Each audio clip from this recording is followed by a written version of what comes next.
पाहुयात सविस्तर बातमीपत्र। पंढरपुरातील मध्यवस्तीमध्ये असणाऱ्या सराफी व्यावसायिकाच्या घरी अज्ञात व्यक्तीने सुमारे 7.5 लाखाच्या दागिन्याची चोरी केली होती।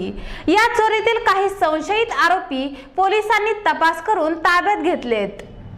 पंढरपूर शहरातील मध्यवस्तीत राहणाऱ्या आशा झवेरी यांच्या घरात बुधवारी अज्ञात चोरट्यांनी सोन्या चांदीचे सुमारे 45 तोळे दागिने व रोख 1,20,000 रुपयाची रोख रक्कम स्वयंपाकघरातून लंपास केली होती। याबाबत अज्ञात चोरट्याविरोधात शहर पोलीस स्टेशनमध्ये गुन्हा दाखल करण्यात आला असून याचा तपास पोलीस इन्स्पेक्टर गोसावी करीत होते।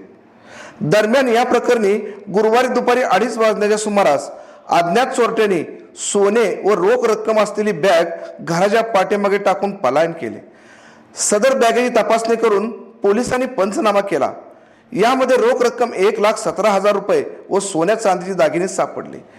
या प्रकरणी सहाय्यक पोलीस अधीक्षक निखिल पिंगळे, पोलीस निरीक्षक विठ्ठल दबडे यांनी सखोल चौकशी करून 2 संशयितांना ताब्यात घेतले।